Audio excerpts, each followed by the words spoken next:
Welcome back. If you've just joined us, you're watching the news at 10 on Channels Television, coming to you live from Lagos. A reminder of our top stories. Code of Conduct Tribunal in Abuja issues an arrest warrant on Senate President Bukola Saraki. Inspector General of Police asked to produce him by Monday. Senator Saraki fights back as his counsel approaches appeal court, challenging the arrest warrant. Also points out the tribunal sat despite pending court order. 4 people killed in Port Harcourt's gas explosion as fire guts several houses and cars in Lagos. An African Union sanctions Burkina Faso over coup that removed the legitimate government.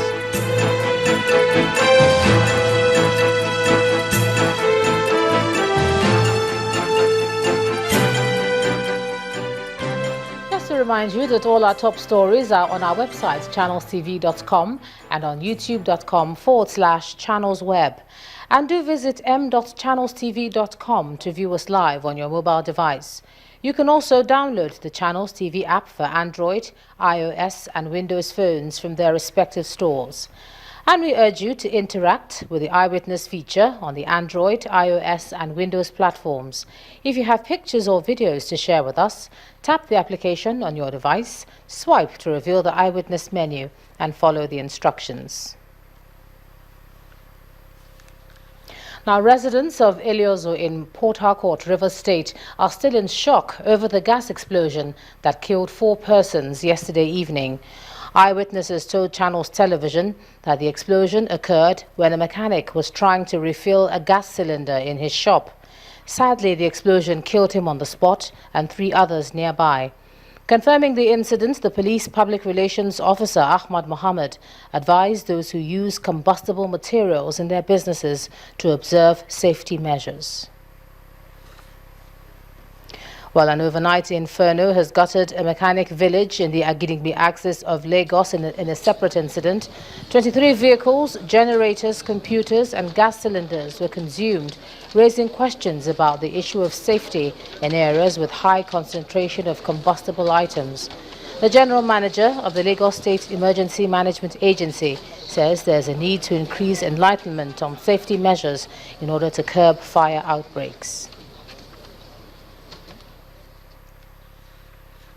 Indigents of Gorodo community in Warri, Delta State are protesting what they call the lack of basic amenities, despite being the host community to Chevron tank farm, the Excavus gas to liquid project, oil wells and other facilities.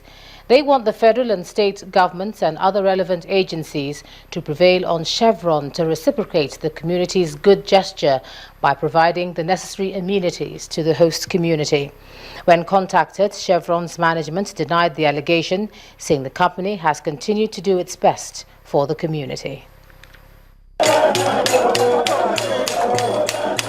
In their numbers, they troop out, chanting songs of grievance, with the placards displaying their mindset.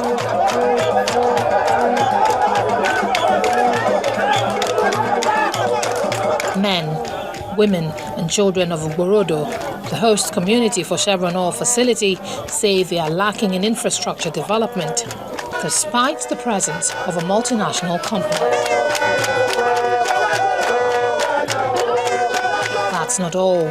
They say indigents working with Chevron in the community have been casual workers for so many years without change of status. Like the employment we have in the Chevron yard today, no employment later, no pay slip. You understand me? And if they want to bring workers from outside, they lost it intimidates us by telling us to sign undertaking, which if we refuse, they will lock us out. There is no development at all in the land. We don't have secondary school. Even the primary school that we have, they all destroyed. On their part, the management of Chevron, speaking through the manager Communications Policy, Government and Public Affairs, Mr. Sholab Debanwo, via telephone, say they will continue to seek ways of involving local community as contractors in all their project plans. But for the avoidance of doubt, the community has benefited from a housing scheme of 60 homes built from 2008 to 2014. And currently, a river flying boat clinic project where indigents will get free medical attention is on. The absence of infrastructure needs is evident in the community. As we move around, the people say the protests will continue until Chevron yields to their demands, but they need government support to win their case. 220 postgraduate students from the Niger Delta are set to travel abroad for studies under the Niger Delta Development Commission's postgraduate foreign scholarship scheme. While the scheme, said to be in line with the policies set out in the Niger Delta Regional Development Master Plan, is meant to equip them with relevant training and skills. Seated in this hall are the 2015 beneficiaries of the NDDC Foreign Scholarship Program, together with their friends and well-wishers. Also present are officials of the Niger Delta Development Commission. These successful graduates, drawn from the 9 states in the Niger Delta, are here to receive their letters for departure to the countries where they will be studying.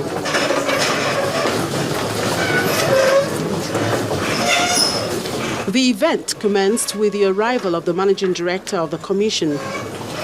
The NDDC Director for Education, Health and Social Services, Dr. Solomon Ita, was on hand to talk about the success of the scheme since inception. The NDDC Postgraduate Scholarship Scheme was initiated in 2010 specifically. 5 years ago, with a take-off number of 200 beneficiaries in 2010, but today I'm very pleased to inform the Managing Director and the team that the NDDC has sponsored and also trained more than 1,200 graduate youth from the Niger Delta. The Managing Director of the NDDC challenged the 2015 batch to live up to expectation by doing well in their studies. We had a few of our graduates who made distinctions in their courses and were awarded automatic scholarships in Harvard, Coventry, and other universities. Others were also given automatic teaching appointment.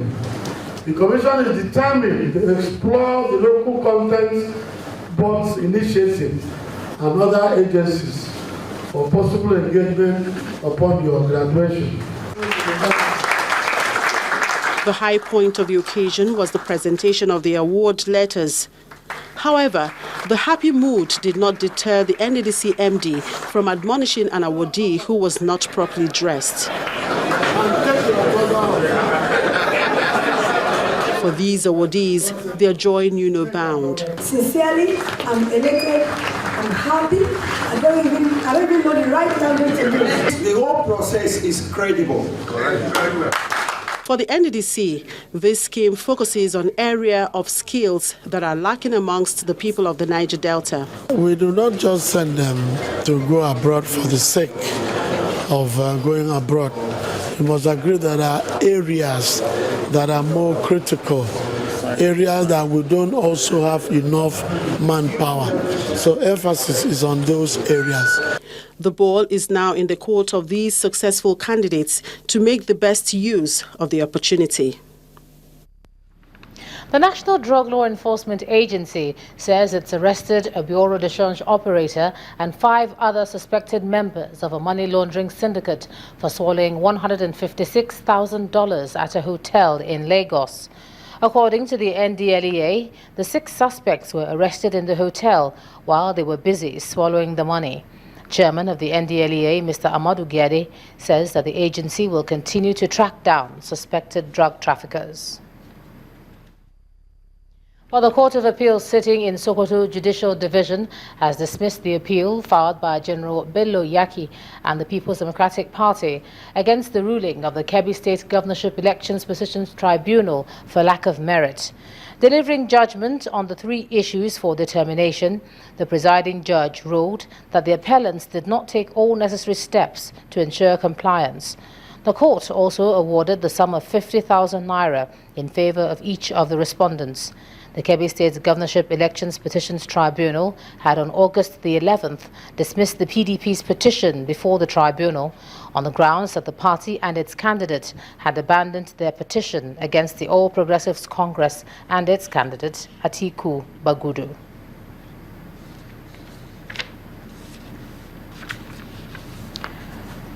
Well, 100 days have passed since the 8th National Assembly commenced its legislative journey.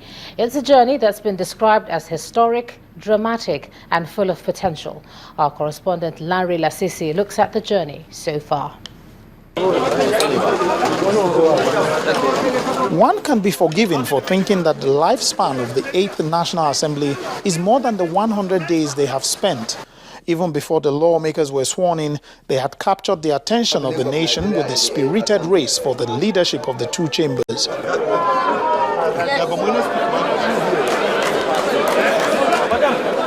The eventual election and swearing in of the Speaker and Senate President did little to calm the raging ambitions in the National Assembly.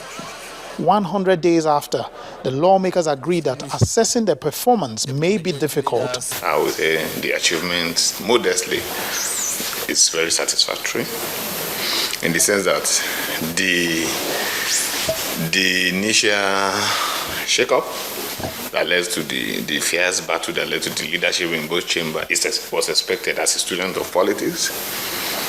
Because it's a new party coming into power for the first time, and it's a fusion of many parties, of many interests.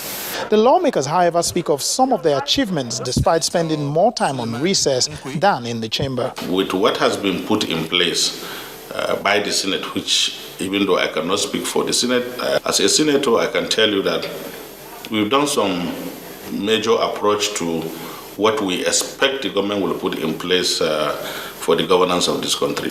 We have presented over 77 motions in the House of Representatives, out of which 35 of them were passed and referred to the relevant committees.